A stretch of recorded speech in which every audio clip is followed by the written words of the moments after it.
இந்த 7 கதவுகளை தாண்டணும். இந்த 7வது கதவுல நீங்கள் நிச்சயமாக ஒரு பெரிய மாற்றத்தையும் அற்புதத்தையும் பெற முடியும். ஒரு பெரிய ரகசியம் சொல்லட்டுமா? எதை ஆழமாக நினைக்கிறீங்களோ அது உங்கள் வாழ்க்கையில் நடந்தே தீரும். இந்த பதிவை முடிஞ்சதுக்கப்புறம் உங்கள் கையை கொஞ்ச நேரம் பாருங்கள். ஒரு எதிர்காலத்தை அதை அழகாக அற்புதமாக தீர்மானிக்கக்கூடிய சக்தியாக இந்த இரவு விளங்க போகுது. அதே போல் இந்த கையில், அதாவது உங்கள் கையில் இந்த பொருள் இருந்துடுச்சுன்னா எதிர்காலம் மிகப்பெரிய கேள்விக்குறியாகவே மாறிவிடும். பிரார்த்தனை இப்படி செய்யணும். இப்படி செஞ்சிட்டா கண்டிப்பாக உங்கள் ஆழ் மனசே சந்தோஷப்படும். உங்களுக்குன்னு இருக்கக்கூடிய விஷயங்கள் நடந்தே தீரும்னு ஒரு முழு நம்பிக்கையும் இப்படிப்பட்ட பிரார்த்தனையினால் உங்களுக்கு பலன் தரும். ஓம் சாயிரா சாயிரா, ஓம் சாயிரா சாயிரா, ஓம் சாயிரா சாயிரா, அன்பே சாயிரா, பேரன்பே சாயிரா, அகிலம் தளிக்க ஆத்மா விழிக்க அனுதினம் சாயிரா, எங்கள் அன்பே சாயிரா.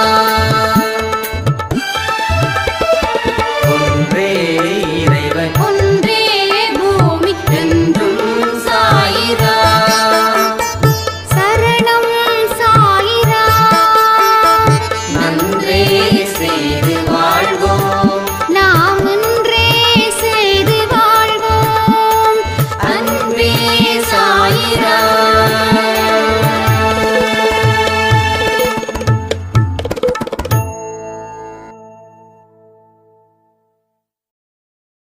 சாயிரா. என் உயிரின் உயிரானவர்களே, தெய்வத்தால் ஆகாதது எதுவுமே இல்லை நம்ம வாழ்க்கையில். அந்த தெய்வம் நினைச்சதுன்னா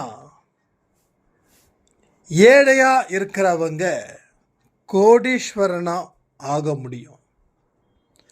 அந்த தெய்வத்தை நினைக்க வைக்கிறதுக்கு உண்டான வழிகள் என்ன, அதற்கு எவ்வளவு காலம் ஆகும், அதற்கு நாம் எந்தெந்த முறைகளில் பிரார்த்தனை செய்யணும், எந்தெந்த வழிமுறைகளை ஹேண்டில் பண்ணணும், இதை பற்றி தான் இந்த பதிவு. வாழ்க்கையில் மிராக்கிள் நடக்கலை அப்படின்னு சொல்கிறவங்களுக்கு இந்த பதிவை முழுசாக கேட்டுட்டோம் அப்படின்னா நிச்சயமாக ஒரு பெரிய மிராக்கிள் உங்கள் வாழ்க்கையில் நடக்க போகுது. காத்திருங்க. ஸோ தெய்வத்தால் ஏன் நம்ம வாழ்க்கையை சிறப்பாக ஆக்க முடியல அப்படின்ற ஒரு கேள்விக்கும் நீங்கள் பதிலை தெரிஞ்சுக்கணும். 2 விஷயங்கள் தான்.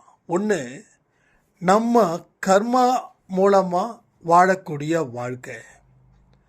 அடுத்தது, நாம் அட் ப்ரெசண்ட்டில் எந்த மாதிரியான வாழ்க்கையை வாழ்ந்துக்கிட்டு இருக்கோம் அப்படின்றது. ஸோ இந்த 2ம் தான் மிக மிக முக்கியமான காரணிகளாக இந்த இடத்துல நாம் உங்களுக்கு தெரியப்படுத்துகிறோம். ஸோ கர்மாக்கள் மூலமாக என் வாழ்க்கையில் நான் இழந்திருக்கேன், நீங்கள் சொல்கிறது உண்மை. ஆனால் அட் ப்ரெசண்ட்டு நம்ம வாழ்க்கையில் எதெல்லாம் இழந்தோமோ அதை எல்லாம் மீண்டும் பெறுவதற்கும் இது ஏற்றதொரு காலமாக இங்கே சாயப்பா உங்களுக்கு அமைச்சு கொடுக்குறாரு. எப்படி நீங்கள் உறுதியாக சொல்கிறீங்க அப்படின்னு கேட்டிங்கன்னா, என்னுடைய அனுபவம் மட்டும் இல்லை, இங்கே பெரியவர்களுடைய அனுபவத்தையும் நான் நிறைய கேட்டிருக்கேன். நம்ம அன்பே சாய் குடும்பத்தில் இருக்கிறவங்களுடைய அனுபவத்தையும் நான் நிறைய கேட்டிருக்கேன். ஸோ எக்கச்சக்கமான அனுபவஸ்தர்கள் சொன்னதை வச்சு தான் இதை நான் இங்கே அஷ்யூர் பண்ணுறேன். ஸோ நம்ம வாழ்க்கையில் கர்மாக்கள் மூலமாக நம்ம ஏன் இவ்வளவு பெரிய வேதனையை அனுபவிச்சுட்டு இருக்கோம்? அப்போனா நம்ம பலருக்கு துரோகம் கொடுத்ததால, பலருக்கு கஷ்டத்தை கொடுத்ததால, அது போன ஜென்மமோ, அதுக்கு முந்தின ஜென்மமோ, இல்லை அதுக்கு முந்தின முந்தின முந்தின முந்தின ஜென்மமோ, ஸோ எல்லாமே ஒரு கணக்கு தான். ஒரு மனுஷனுக்கு தண்டனை ஒரே டைமில் கொடுத்தா அவன் தண்டனையை ஏற்றுக்க முடியாத அளவுக்கு அவன் நொந்து போயிடுவான். அதனால் கடவுள் இன்பத்தையும் துன்பத்தையும் மாறி மாறி அவனுக்கு கொடுக்குறாரு. அப்போ இன்பத்தை கொடுக்கும்போது உடம்புல ஒரு சந்தோஷமும் ஒரு மகிழ்ச்சியும் ஒரு பலமும் ஏற்படுது, உடம்புலையும் மனதிலையும். அந்த பலத்தை வச்சுக்கிட்டு அவன் அந்த துன்பத்தை கடக்கணும். ஒரு மனுஷனுக்கு தொடர்ந்து துன்பத்தை கொடுத்தா அவன் அந்த துன்பத்தை கடக்க முடியாது. அதனால தான் கடவுள் இன்பத்தையும் துன்பத்தையும் மாறி மாறி ஒரு மனிதனுக்கு கொடுக்குறாங்க. சில பேர் சொல்லுவாங்க, ரொம்ப ஆச்சரியமாக இருக்கும், எனக்கு ஒரு சந்தோஷத்தை கொடுத்தா உடனே கடவுள் துன்பத்தையும் கொடுக்குறாருங்க அப்படின்னு. எதுக்கு தெரியுமா? அதை தெரிஞ்சுக்கிட்டா தானே அந்த இன்பம் ஏன் வந்தது, அந்த துன்பம் ஏன் வந்ததுன்னு தெரியும். நாம் ஒரு இடத்துக்கு போகணுன்னா உடல் பலமாக இருந்தால் தானே போக முடியும். அப்போ ஒரு துன்பத்தை கடக்கணும்னா ஒரு பலம் இருந்தால் தானே கடக்க முடியும். தொடர்ந்து தோல்விகள் வந்துக்கிட்டு இருந்தால் எப்படி அந்த துன்பத்தை கடக்க முடியும்? அப்போது தோல்வி பயணத்தில் கூட ஒரு இன்பத்தை கொடுக்குறாரு. ஏன்னா மீதி இருக்கக்கூடிய பயணத்தை நீ கடக்கணும் அப்படின்னு. ஸோ இன்பமும் துன்பமும் மாறி மாறி வரும். இதுதான் இயற்கையின் நியதி. அந்த வார்த்தைக்கு ஏற்ப தான் இந்த இன்பமும் துன்பமும் நம்ம வாழ்க்கையில் தொடர்ந்து நடக்குது. அறிவுள்ளவன் கேட்டுக்கொள்வான் இல்லையா? அப்போ நமக்கு இருக்கக்கூடிய அறிவை பயன்படுத்தி இருக்கக்கூடிய அனுபவங்களை கேட்டு அதன்படி நம்ம வாழ்க்கையை சரியாக சீர் அமைச்சிட்டோம் அப்படின்னா நம்ம வாழ்க்கையில் நம்ம சேரக்கூடிய இடத்த யாராலையும் தடுத்து நிறுத்தவே முடியாது. ஸோ கடவுளுடைய அனுமதியோட நம்ம வாழக்கூடிய வாழ்க்கை எப்படி இருக்கணும்? நல்ல எண்ணங்களும் நீடித்த பொறுமையும் ஆழ்ந்த நம்பிக்கையும் எவன் ஒருவனுக்கு இருக்குதோ அவன் தன்னை ஆள முடியும். இந்த 2-3 நாளில் இந்த ஆள்வதை பற்றி தான் பேசிகிட்டு இருக்கோம். அதாவது நாட்டை ஆள்வது இல்லை, நாட்டை கூட ஆண்டுடலாம் 4 பேரை வச்சு. நம்மளை நாம் ஆள்றது தான் இங்கே பெரிய கஷ்டம். ஒருத்தவனை தூக்கிடலாம். நீங்கள் ஒரு 60 கிலோ இருக்கீங்கன்னு வச்சுக்கோங்களேன், ஒரு 50 கிலோ இருக்கக்கூடியவரோ இல்லை 60 கிலோ இருக்கக்கூடியவரையோ தூக்கிடலாம். ஆனால் உங்களை நீங்களே தூக்க முடியுமா? முடியாதுல்ல. அது போல தான் இது பெரிய சேலஞ்ச், உங்களை நீங்களே ஆள்வது என்பது. ஸோ நம்ம லைஃப்பில் நம்ம என்ன செய்கிறோம் அப்படின்ற ஒரு சிந்தனையும் ஒரு கவனமும் உங்களுக்கு இருக்குதுன்னாவே கடவுள் நீங்கள் நினைச்சபடியான ஒரு வாழ்க்கையை அவர் அமைச்சு கொடுப்பார். அதான் நான் சொன்னேன், தெய்வத்தால் ஆகாதது என்பது எதுவுமே இல்லை. அந்த வார்த்தைக்கு ஏற்பதான் இந்த பதிவையே நம்ம சொல்லிக்கிட்டு இருக்கோம். ஸோ ஒரு கணமும் ஒரு நொடியும் தெய்வீக சிந்தனையில் நீங்கள் இருக்கிறீங்களா? அந்த தெய்வீக சிந்தனையில் தொடர்ந்து உங்களால் இருக்க முடியுதா? நிலைத்த இருக்கிறவ ஒரு நிலையான வாழ்க்கையை வாழுவான். அதில் அவ நிலைத்து நிற்காம இருக்கிறவ ஒரு நிலையில்லாத வாழ்க்கையை தான் அவன் வாழுவான். ஸோ இது நல்லா புரிஞ்சுக்கணும். இந்த பாயிண்ட்டு ரொம்ப ரொம்ப முக்கியம். எந்த ஒரு விஷயத்தில் நிலைச்சு நின்று பாருங்களேன், அவனுக்கு வாழ்க்கையில் வெற்றி கிடைக்கும். இந்த நிறைய பேர் வேலையை எடுப்பாங்க, அதிகபட்சம் 3 வருஷம் ஒர்க் பண்ணுவாங்க, அடுத்தது 6 மாதம் சும்மா இருப்பாங்க, அடுத்தது இன்னொரு 2 மாதம் ஒர்க் பண்ணுவாங்க, அதுக்கப்புறம் 2 மாதம் சும்மா இருப்பாங்க. ஸோ இது மாதிரி இப்போது எந்த இடத்துலையும் நிலைச்சி நிற்காதவங்களுக்கு எப்படி நிரந்தரமான வேலை கிடைக்கும்? அப்போ இதுதான் ஒரு உதாரணத்துக்கு நான் சொல்கிறேன். இன்றைக்கி நம்ம சாயப்பா கிட்ட நிலைச்சி அவர் கூட தான் இருக்கணும்னு நாம் முடிவு பண்ணிட்டா நீங்கள் நிலைச்சு தான் நிற்கணும். வேறு ஒரு தெய்வம் எனக்கு எல்லாமே கொடுக்கும், அதனால் அந்த கடவுளை நான் வணங்க போகிறேன் அப்படின்னு, இதோ ஹிந்துவாக இருக்கட்டும், கிறிஸ்டினாக இருக்கட்டும், முஸ்லீமாக இருக்கட்டும், அங்கே பிரச்சனையே இல்லை. ஆனால் ஹிந்துஸ்க்கு தான் இங்கே பெரிய பிரச்சனையே. எது பவர்ஃபுல் காட், எது அதிகமாக சக்தி தரக்கூடிய கடவுள், எந்த கடவுளுக்கு அதிக சக்தி இருக்குது, அந்த கடவுளை வணங்குறோம். ஆனால் அந்த கடவுள் உங்களுக்கு எதுவும் தரலன்னா வேறு ஒரு கடவுளை வணங்குறோம். அந்த கடவுளும் எதுவும் தரலைன்னா இன்னொரு கடவுளை வணங்குறோம். ஸோ ஹிந்துஸில் பொறுத்த வரைக்கும் இந்த பிரச்சனைகள் அதிகரிக்குது. ஆனால் ஒரு கிறிஸ்டினோ ஒரு முஸ்லீமோ அங்கே இந்த பிரச்சனை அப்படின்றது இல்லவே இல்லை. அவங்க என்னைக்கும் நிலைச்சு நிற்கிறாங்க.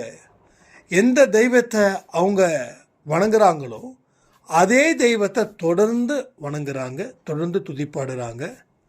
இன்னும் ஒரு படி மேலே சொல்லணும் அப்படின்னா, தினமும் ஒரு நேரமாவது குடும்பத்தோட எல்லாரும் சேர்ந்து பிரார்த்தனை செய்கிறாங்க. ஆனால் நம்ம ஹிந்துஸில் அது இல்லை. இதுதான் ஒரு பெரிய பிரச்சனை. நம்ம ஹிந்துஸில் ஏகப்பட்ட சுதந்திரம் இருக்குது. கடவுளை எந்த இடத்துல வேணாலும் நீ வணங்கலாம், எந்த நேரத்தில் வேணாலும் வணங்கலாம். இது ஒரு முழு சுதந்திரத்தை நமக்கு கொடுத்துருக்காங்க. ஆனால் அந்த முழு சுதந்திரத்தை நாம் தவறாக பயன்படுத்துகிறோம். எந்த நேரத்தில் வேணாலும் வணங்கலாம் அப்படின்னும் போது நாம் இன்னும் கொஞ்சம் வேறு நேரத்தில் வணங்கலாம் அப்படின்னு நினைக்கிறோம். அதை தள்ளி தள்ளி வைக்கிறோம். கடைசி வரைக்கும் கடவுளை வணங்க முடியல. முழு மனதுடன் இறைவனை வழிபாடம் மனது எந்த மனுஷனுக்கும் இல்லை. புரியுதுங்களா? அப்போது இந்த கடவுளுக்கு சக்தி இல்லை, அப்போ வேறு ஒரு கடவுளை வணங்குறீங்க. அப்போது உங்களுக்கு நீங்கள் ப்ரெசண்ட்டில் வணங்கக்கூடிய கடவுளுக்கு சக்தி இல்லைன்னு நம்புறீங்க. ஸோ கடவுளை நம்பாமல் நீங்கள் வணங்குறீங்க. அப்போது இதுலேயும் நீங்கள் நிலைச்சே இல்லை. என்கிட்ட ஒரு சாய்ராம் கேட்டாங்க, எனக்கு குலதெய்வத்தை தான் வணங்கணும்னு சொல்கிறாங்களே, சாயப்பாவை வணங்கக்கூடாதுன்னு சொல்கிறாங்களே அப்படின்னு. யார் சொன்னதுன்னா எங்கள் குடும்பத்தில் இருக்கிறவங்க தான் சொல்கிறாங்க. நீ குலதெய்வத்தை தான் வணங்கணும், சாய்பாபாவை வணங்கக்கூடாதுன்னு சொல்கிறாங்க. என் மனசில் பெரிய சந்தேகம் இருக்குது, இதற்கு என்ன பதில் அப்படின்னு. நீங்கள் சாய்பாவை நினச்சி வணங்கும்போது, அவரை நினச்சி வணங்குறீங்கன்னா அது எல்லா கிரெடிட்டும் எல்லா கடவுளுக்கும் போய் சேரும். நீங்கள் சாய்பாவை வணங்குறீங்கன்னா சிவனை வணங்குறதுக்கு சமம், பெருமாளை வணங்குறதுக்கு சமம், இயேசுவை வணங்குறதுக்கு சமம், அல்லாவை வணங்குறதுக்கு சமம், உங்கள் குலதெய்வத்தை வணங்குறதுக்கு சமம். எந்த கடவுளை வணங்கினாலும் அப்படிதான். கடவுளுக்கு ஜாதி மதம் எதுவுமே கிடையாதுங்க. அப்போது உங்கள் வீட்டில் பெரியவங்க சொல்கிறாங்க அப்படின்னா அதுக்கு ஆர்கியூ பண்ணாதீங்க, வணங்குறேன்னு சொல்லுங்கள். இல்லை ஃபோட்டோலாம் வழிபாடெல்லாம் செய்ய வேண்டாம் அப்படின்னா ஒன்றும் பிரச்சனை இல்லை. ஃபோன் இருக்குல்ல, அதில் சாய்பா ஃபோட்டோ வச்சுருக்கலாம்ல. அப்போது உங்கள் குலதெய்வத்தை கூட சாயப்பாவாக நினச்சி வணங்குங்க. கண்டிப்பாக உங்கள் வேண்டுதல் உங்கள் குலதெய்வத்துக்கிட்ட இருந்து சாயப்பா கிட்ட போகும். ஸோ எதுவுமே இங்கே பிரச்சனை இல்லை. கடவுள் உங்களை ஒதுக்க மாட்டார். உங்கள் நல்ல மனசுக்கு கடவுள் ஒதுக்கவே மாட்டார். அதை நல்லா புரிஞ்சுக்கணும். ஏன்னா தெய்வங்கள் நல்ல மனிதர்களை தொடர்ந்து ஊக்குவிச்சுக்கிட்டே இருக்கும். ஏன் தெரியுமா? தெய்வத்துக்கு ஒரு சுயநலம் இருக்குது. ஏன்னா அந்த தெய்வந்தான் இங்கே இருக்கிற அத்தனை உயிரினத்தையும் படைச்சது. அப்போது நீங்கள் நல்ல செயல்கள் செய்யக்கூடிய மனிதர்களாக இருக்கிறீங்க அப்படின்னும்போது, அப்போது அவர் படைக்கப்பட்ட அத்தனை உயிரினத்துக்கும் உதவிகள் செய்தால் பரவாயில்லையே அப்படின்னு தெய்வம் நினைக்கும்போது உங்களுக்கு தேவையானவைகளை நிறைய கொடுக்கும், நிறைய கொடுக்கும். அதில் சந்தேகமே வேண்டாம். அதை நம்ம புரிஞ்சுக்கணும். ஆனால் ஆரம்பத்தில் சோதனையும் கொடுக்கும். அந்த சோதனையை கண்டிப்பாக நீங்கள் தாங்கணும். அதை தாங்கும் போதோ இல்லை அதை தாண்டும் போதோ தான் உங்களுக்கு அடுத்த ஒரு கதவு திறக்கும். அந்த கதவுலையும் இன்பங்கள் ஏராளமாக இருக்கும். அங்கேயும் நம்ம தலைவர் ஒரு பெரிய சோதனையை உருவாக்கி வச்சிருப்பார். அந்த சோதனையையும் தாண்டணும். இது மாதிரி பல கதவுகள் இங்கே இருக்குல்ல. ஸோ உதாரணத்துக்கு ஒரு 7 கதவுகள் வச்சுக்கலாம். இந்த 7 கதவுகளை நீங்கள் தாண்டணும். ஸோ இந்த 7ன்ற நம்பர் கூட இந்த 7 ஜென்மம் சொல்கிறாங்களே அதுவாக தான் இருக்கும். பாருங்கள், ஒரு நம்பர் வர்றது கூட அதுக்கும் ஒரு முக்கியமான தொடர்பு இருக்குதுன்றதை யோசிச்சு பாருங்கள். அப்போ ஒரு ஜென்மமும் ஒரு கதவுகள் போல. ஒரு ஜென்மத்தோட ஒரு கதவை முடித்தாதான் மறு ஜென்மத்துக்கு நாம் சந்தோஷமான ஒரு என்ட்ரியை கொடுக்க முடியும். அந்த ஜென்மத்திலையும் இருக்கக்கூடிய சந்தோஷத்தையும், அந்த ஜென்மத்தில் இருக்கக்கூடிய துக்கத்தையும், அந்த ஜென்மத்தில் இருக்கக்கூடிய கடல் போல இருக்கக்கூடிய துன்பத்தையும் நம்ம கடந்தால் 3வது கதவு, அதாவது 3வது ஜென்மம். அதே போல் 4, 5, 6, 7 இறுதியில் வெற்றி உமக்கே. ஸோ நாம் நினச்சா அடுத்த 8வது ஜென்மம் நமக்கு இல்லை. 7வது ஜென்மத்தில் நம்ம கடவுள்கிட்ட நம்ம ஆன்மா போய் சேர்ந்துடும். அடுத்தது பிறவி அப்படின்ற ஒரு விஷயம் இல்லவே இல்லை. ஒன்று சொல்லட்டுமா, எதை நீங்கள் ஆழமாக நினைக்கிறீங்களோ அது உண்மையாக மாறக்கூடிய சக்தி ஒன்று உள்ளது. எதை ஆழமாக நினைக்கிறீங்களோ, இது மிகப்பெரிய ஒரு ரகசியம் கூட நீங்கள் வச்சுக்கலாம். எது வாழ்க்கையில் நல்லது அப்படின்னு நம்ம தேடுறோம் இல்லையா, அது தேடுறது சரி, தெரிஞ்சுக்கிறது சரி. பட் இது இப்படி என் வாழ்க்கையில் நான் வாழ்ந்தால் இது கண்டிப்பாக நடக்கும்ன்ற நம்பிக்கையோட நீங்கள் அதை செஞ்சீங்கன்னா உங்கள் வாழ்க்கையில் அந்த அற்புதம் நடக்கும். ஸோ யார் யாருக்கெல்லாம் என்னென்ன பிரச்சனைகளை தீர்க்கணும் அப்படின்னு சொல்லி இந்த கமெண்டில் வைங்க. அது தீர்க்க முடியும் அப்படின்னு நம்புங்க, அதுக்காக பிரார்த்தனை செய்யுங்க. அப்போ ஒரு டைமில் அதற்கு உண்டான ரிசல்ட்டை கடவுள் கொடுத்தே ஆவார். எது நல்லது எது கெட்டதுன்றதை தாண்டி உங்கள் வாழ்க்கையில் எது நடந்தால் அது நல்லதுன்னு நீங்கள் முடிவு பண்ணிட்டீங்கன்னா அதிலேயே தொடர்ந்து இருங்க.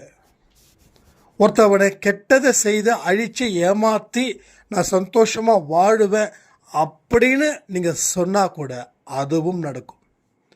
இல்லை, அடுத்தவனை ஏமாற்றாமல் நல்லவனாக வாழ்ந்து நான் சாதிக்கணும் அப்படின்னா கூட அதுவும் உங்கள் வாழ்க்கையில் நடந்தே தீரும். கடவுளோட கைகள் கட்டப்பட்டுள்ளது. என்ன தெரியுமா, கடவுள் எல்லாத்தையும் சொல்லிட்டார். இந்த பக்கம் விஷம் வச்சுருக்க, இந்த பக்கம் அமிர்தம் வச்சுருக்க, உனக்கு என்ன வேணுமோ அதை நீ குடி. விஷத்தை குடித்தா உன் நிலை என்னன்னு உனக்கு தெரியாமல் இல்லை. ஏன்னா அதற்கு உண்டான அறிவையும் நான் கொடுத்துருக்கேன். அமிர்தத்தை நீ குடித்தா என்ன ஆகுன்னு அதுவும் உனக்கு தெரியும்.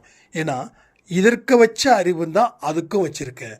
எதை நீ குடிக்கிறியோ குடி, அதனுடைய விளைவுகளை நீ தான் அனுபவிக்கணும்.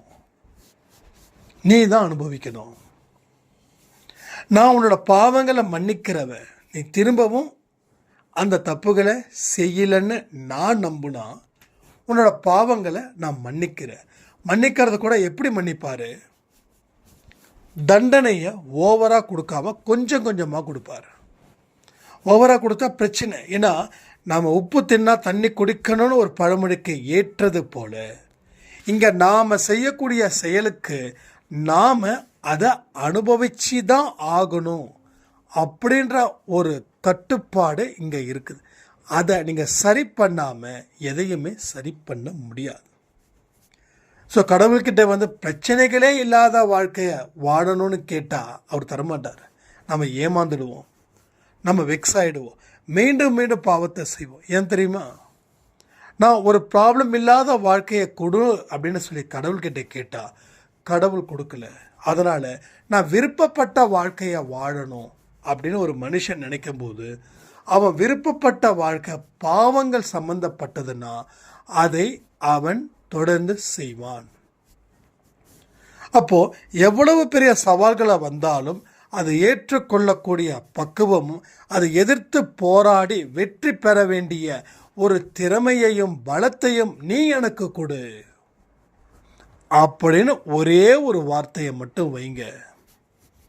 அந்த வார்த்தையில் தொடர்ந்து நிலைச்சி இருங்க. அதற்காக பிரார்த்தனை மேலே பிரார்த்தனை செய்யுங்க. ரைட்டா? பிரார்த்தனை செய்யுங்க. எல்லோருக்கிட்டையும் நல்ல வார்த்தைகளையே சொல்லுங்க. இதையெல்லாம் சொல்ல, இதெல்லாம் பிரார்த்தனை பண்ண, அந்த வார்த்தையில் நீங்கள் நிலைச்சி நிற்கிறீங்க அப்படின்னும் போது எவ்வளவு பெரிய சவால்கள் வந்தாலும் அதை எதிர்கொள்ளும் போதிய திறமையும் பலமும் உங்களிடம் பெருகி இருப்பதை நீங்கள் வரும் நாட்களில் காண முடியும். ஸோ பிரார்த்தனை எப்படி செய்யணும் அப்படின்னு ஏகப்பட்ட கொஸ்டின்ஸ், அதுக்கு பதில் சொல்லிட்டேன். இது எல்லாத்தையும் படிப்படியாக தான் உணர முடியும். வேகமாக எனக்கு நடக்கணும் எதிர்பார்க்காதீங்க. வேகம் ஆபத்தில் முடியும். சில விஷயங்கள் பொறுமையாக தான் கிடக்கணும், பொறுமையாக தான் நடக்கும். ஏன்னா ஒரு பெரிய திமிங்கலத்தோட வாயில் நம்ம இருக்கோம். அதை புரிஞ்சுக்கோங்க. ஒரு பெரிய திமிங்கலத்தோட வாய், உங்களை விட அந்த திமிங்கல வாய் பெருசு.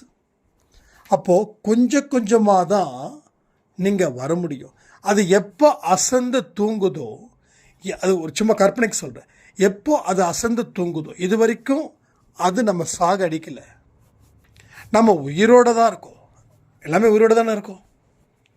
உயிர் இல்லாதவர்கள் யாருமே இல்லைல்ல. உயிராக இருக்கிறவங்க தானே இந்த பதிவை கேட்க முடியும். அப்போது அந்த திமிங்கலத்துக்குள்ளே நாம் உயிரோடு தான் இருக்கோம். நாம் நினச்சோம் அப்படின்னா ஒவ்வொரு ஸ்டெப் பை ஸ்டெப்பாக அந்த திமிங்கலத்தோட வாயில் இருந்து வெளியேற முடியும். அப்போது இன்னும் நான் போராடிக்கிட்டே இருக்கேனே அப்படின்னு நீங்கள் நினச்சிட்டிங்கன்னா நீங்கள் வெளிவருவதில் காலதாமதம் ஏற்படும். சில நேரத்தில் வெளிவர முடியாத ஒரு சூழ்நிலையும் அது ஏற்படுத்தும். வெளிவர முடியாத ஒரு சூழ்நிலையையும் அது ஏற்படுத்தும். அப்போ செய்ய வேண்டிய வழிமுறைகள் என்ன? பொறுமையோடு தான் இதில் இருந்து மீண்டு வரணும். அந்த திமிங்கலம் அப்படின்றது தான் உங்கள் கர்மா. உங்கள் கர்மா. அந்த கர்மாவில் நானும் இருந்தேன், நீங்களும் இருந்தீங்க. இப்போ சில பேர் இருந்துக்கிட்டும் இருக்கீங்க.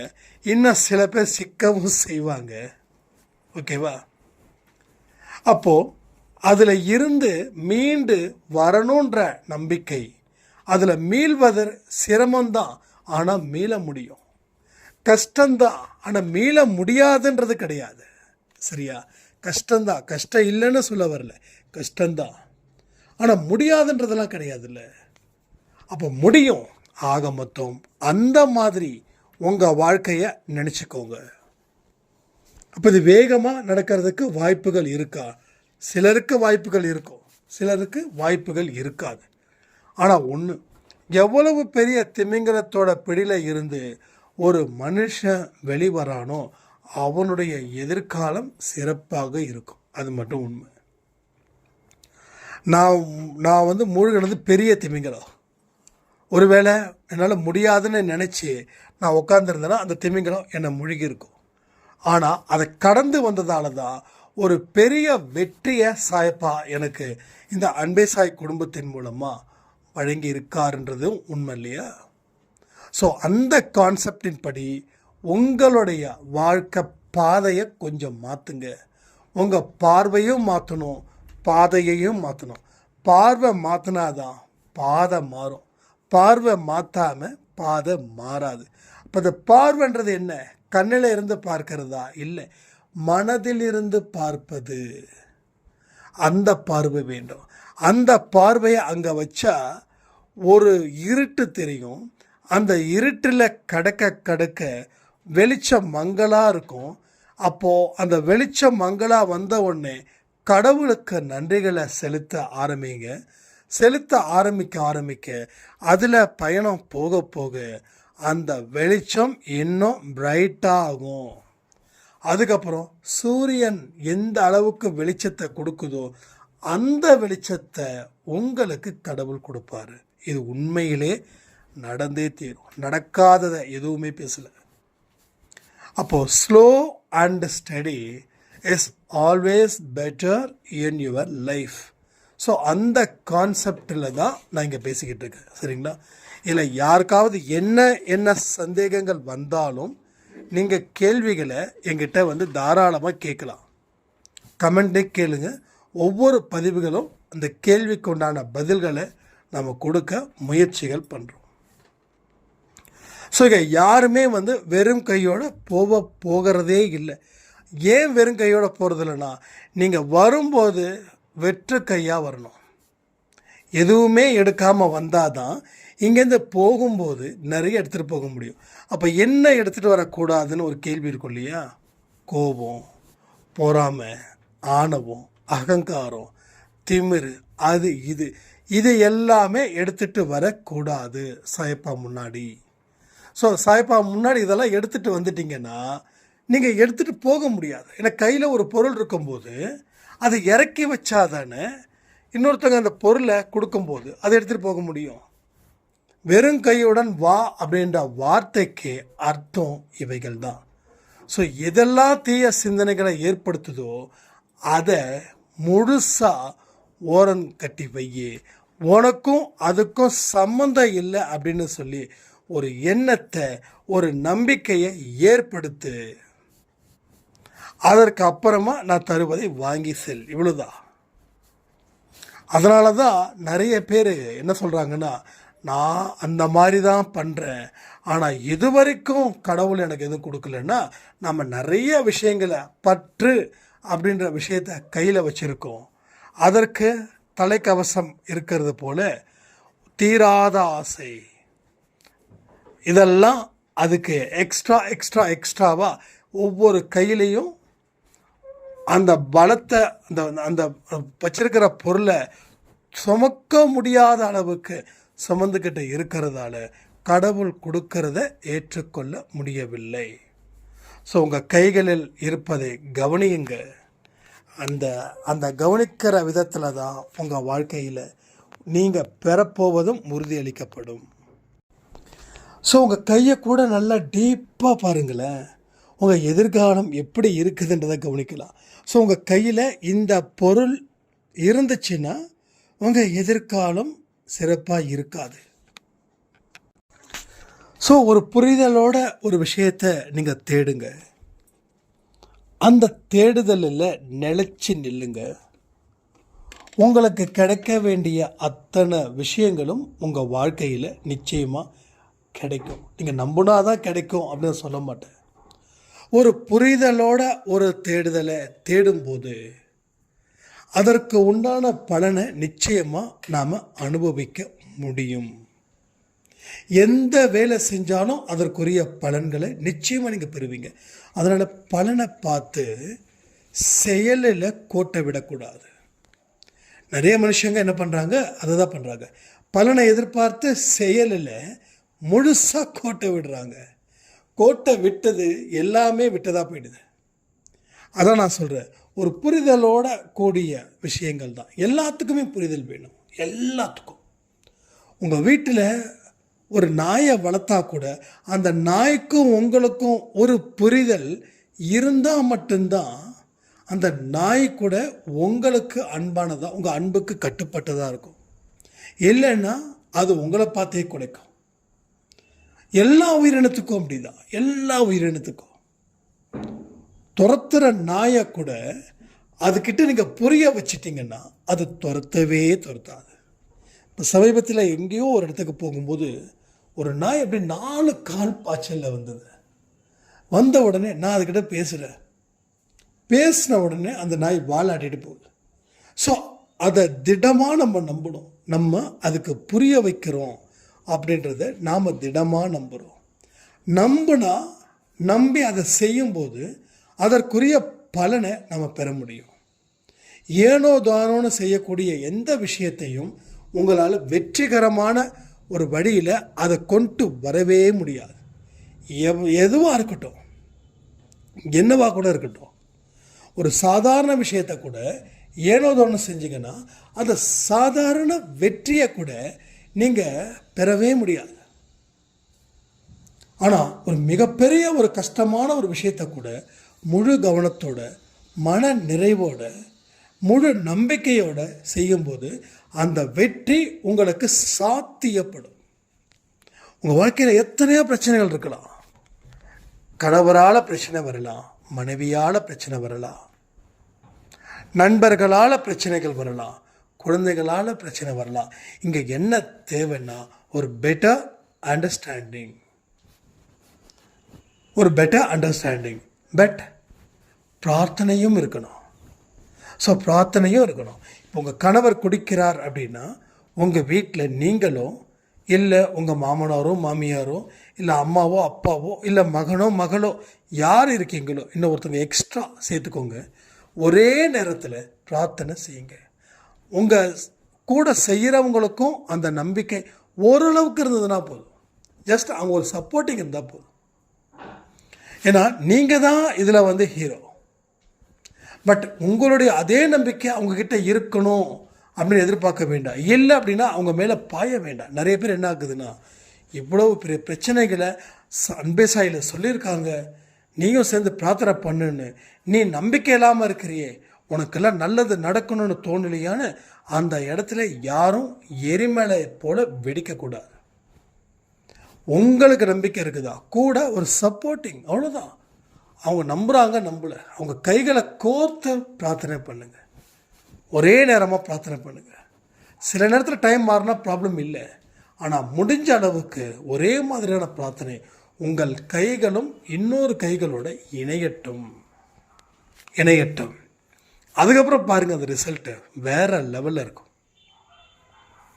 ஸோ நம்ம பிரார்த்தனைக்கு ஏன் இவ்வளவு இம்பார்ட்டன்ட் கொடுக்குறோன்னா, இங்கே பிரார்த்தனையும் ஒரு மனுஷனுக்கு வலு சேர்க்குதுன்ற ஒரே காரணத்துக்காக தான் பிரார்த்தனையும் தேவை.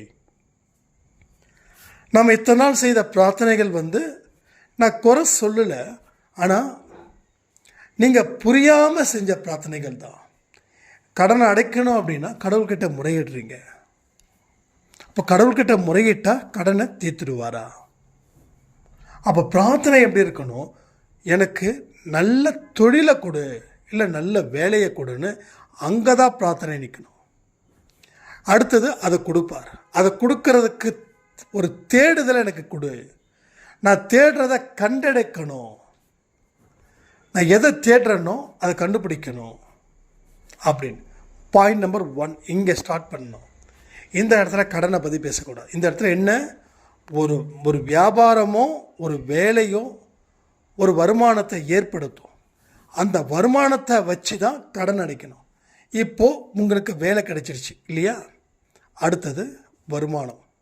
வேலை கிடைச்சா வருமானம் வந்துடும், அது வேறு விஷயம். அந்த வேலையில் முழு கவனத்தை வைக்கணும். இது ஒரு பிரார்த்தனையாக இருக்கணும்.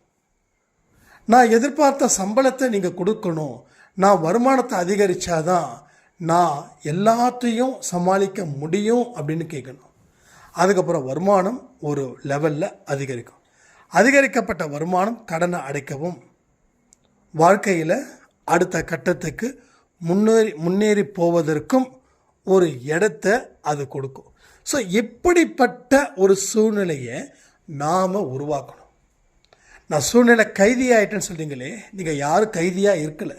நீங்கள் தான் அப்படிப்பட்ட ஒரு சூழ்நிலையை உருவாக்க முடியும்.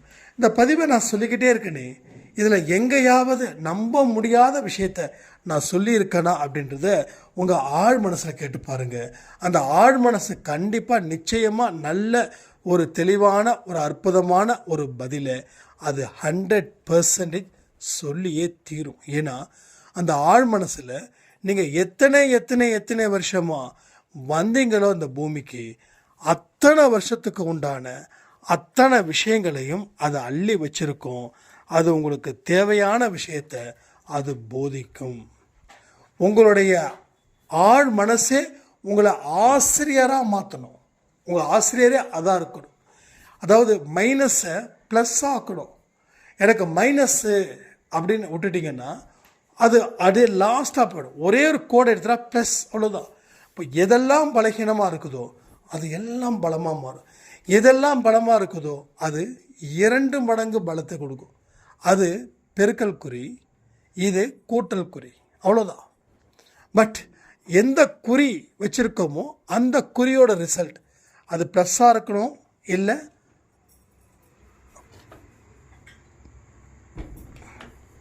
ப்ளஸ்ஸாக இருக்கணும், இல்லை மல்டிபிளாக இருக்கணும். ஆனால் மைனஸாக மட்டும் போயிடக்கூடாது, இல்லை வகுத்தலாகவும் போயிடக்கூடாது. மைனஸும் வகுத்தலும் வேண்டாம், ப்ளஸ்ஸும் பெருக்கலும் வேண்டும். ஸோ உங்களுக்கு ப்ளஸ்ஸாக இருந்தாலுமே சந்தோஷம் எடுத்துக்கோங்க. சில பேருக்கு ப்ளஸில் நடக்கும், சில பேருக்கு எதில் நடக்கும், பெருக்கல்ல நடக்கும். அப்போது அவங்களுக்கு 1+1 2, ஆனால் உங்களுக்கு 1:1 11. ஏன்னா நீங்கள் கடவுளுடைய குழந்தைகள். கடவுள் உங்களை வேகமாக ஆசீர்வதிக்கிறார். அதனால வேகமாக ஆசீர்வதிக்கிறாருன்னா நீங்கள் அந்த அளவுக்கு சிறப்பான ஒரு வாழ்க்கையை தேர்ந்தெடுத்து அதில் உறுதியான தன்மையில் நீங்கள் இருக்கிறதால அவர் உங்களை வேகமாக ஆசீர்வதிக்கிறார். ஸோ நல்லா புரிஞ்சுக்கிட்டீங்களா? எப்படி வேகமாக அவர் உங்களை ஆசீர்வதிக்கிறார். இதை தான் நீங்கள் புரிஞ்சுக்க வேண்டிய முக்கியமான ஒரு பாடம். இந்த பாடத்தை மட்டும் நீங்கள் கையில் எடுங்க. உங்கள் வாழ்க்கையில் எவ்வளவு பெரிய வெற்றிகளுக்கு சொந்தக்காரர்களாக நீங்கள் இருப்பீங்க தெரியுமா? ஸோ எல்லாமே உங்களுக்கு கூடும். உங்களுடைய பலம், உங்களுடைய புண்ணியம் எல்லாமே ஒரு இடத்துல அதிகரிக்கும் போது உங்கள் வாழ்க்கையில் தீராத பிரச்சனைகள் ஒன்று இருக்குது. அந்த தீராத பிரச்சனைகளும் தீர்ந்து உங்கள் வாழ்க்கையில் நல்வழி ஏற்படுத்தும்ன்றத மறக்காதீங்க. ஸோ இவ்வளோதான் இந்த பதிவு. இந்த பதிவில் என்ன சந்தேகம் வந்தாலும் சரி, அதை நீங்கள் தாராளமாக கேட்கலாம். அதே போல் சாப்பாடு யாராவது இன்னும் கொடுக்கல அப்படின்னா தயவு செய்து கொடுங்க.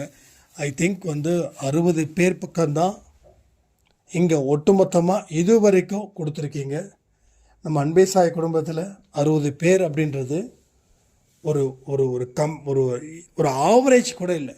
அட்லீஸ்ட் நான் எதிர்பார்க்கறது ஒரு 1000 பேராவது சாப்பாடு கொடுக்கணும். ஓகேங்களா? அதனால் இங்கே நாய்க்கு சாப்பாடு வச்சாலும், புறாவுக்கு சாப்பாடு வச்சாலும், மனிதனுக்கு சாப்பாடு வைத்தாலும் ஒரே உயிரினமாகத்தான் பார்க்கப்படுகிறது. சாய்ராம் சொன்னாங்க, என்னங்க நாய்க்கு சாப்பாடு வச்சதெல்லாம் ஸ்டேட்டஸில் வைக்கிறீங்க, மனுஷன்தாங்க முக்கியம், அப்போ நாய் முக்கியம் இல்லையா? நாம் என்னைக்கு சாய்ப்பாவுடைய ஐக்கியத்தில் கலந்துக்கிட்டோமோ அன்னைக்கு நம்மளுடைய பார்வை மாறணும். ஸோ நாய் அப்படின்னு நினைக்க வேண்டாம், நாயும் ஒரு உயிரினம்.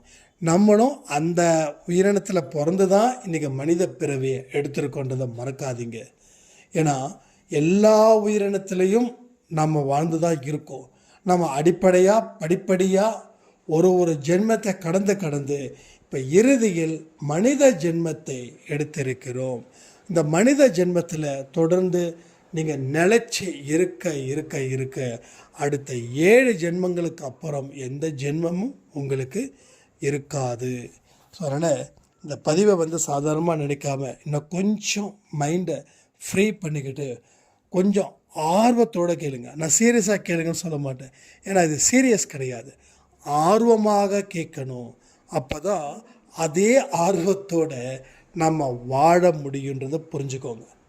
ஓகேங்களா? ஸோ சாப்பாடு கொடுக்காதவர்கள் கமெண்ட் பண்ணுங்கள். சாப்பாடு கொடுத்தவங்க கமெண்ட் பண்ண சொல்லி கேட்கல, கொடுக்காதவர்கள் சாப்பாடு ஏன் கொடுக்கல அப்படின்னு சொல்லி தயவு செய்து கமெண்ட் பண்ணுங்கள். அதுக்கப்புறம் கமெண்ட் பண்ணுறதும் கமெண்ட் பண்ணாததும் உங்கள் விருப்பம். நான் எப்பையும் எதற்காகவும் ஃபோர்ஸ் பண்ண மாட்டேன். ஆனால் நான் எதிர்பார்க்குறது ஒன்று தான், அன்பே சாய் குடும்பத்தில் 100க்கு 100 மார்க் வாங்கணும், 100க்கு 99 மார்க்லாம் வாங்கக்கூடாது. ஏன்னா 100 மார்க் வாங்கிறதுக்கு தான் நம்ம படிச்சிட்ருக்கோம். இப்போ 99 மார்க் ஏன் வாங்கணும் சொல்லுங்கள்? சீக்கிரமாக எழுதணும். அதாவது 3 மணி நேரம் எக்ஸாமுக்கு டைம் கொடுக்குறாங்கன்னா ஜஸ்ட் 1.5 hours to 2 hours எழுதணும். அந்த விடைத்தாளை திருத்தும் போது அது 100 மார்க் வாங்கணும். ஸோ யாரெல்லாம் இந்த ஜென்மத்துக்கு 100 மார்க் வாங்க போகிறீங்கன்றவங்களும் கமெண்ட் பண்ணுங்கள். அதே போல் இன்னொரு விஷயம், ஒரு பெரிய மிராக்கல் நடந்திருக்குது. ஒரு சாய்ராம் தொடர்ந்து நம்ம அன்பே சாய் பதிவுகளை ஷேர் பண்ணதால் அவங்க குடும்பத்தில் நிறைய மாற்றங்களை கடவுள் சாய்ப்பா ஏற்படுத்தியிருக்காரு. இப்போ இவங்களுக்கு ஷேர் பண்ணதால் இவங்க வாழ்க்கையில் இவங்க ஒரு சாதாரண கிளர்க்காக ஜாயின் பண்ணி இன்றைக்கி அசிஸ்டண்ட் மேனேஜராக உருவாக்கியிருக்காங்க. அவங்க நேம் வந்து விமலா சாய்ராம். விமலா சாய்ராமுக்கு சாய்ப்பா கிட்ட பிரார்த்தனை பண்ணிக்கிறோம். இன்னும் மென்மேலும் அவங்க வாழ்க்கையில் நல்லது நடக்கணும், நன்மைகள் பெருகணும்னு சொல்லி. ஸோ யாரும் ஆரத்தி சச்சரித மெடிடேஷன்ஸ் என்னைக்கும் மிஸ் பண்ணாதீங்க. நம்மளுடைய உயிர் மூச்சு அப்படின்னு சொல்லி இந்த பதிவை நான் முடிக்கிறேன். ஜெய் சாய்ராம்.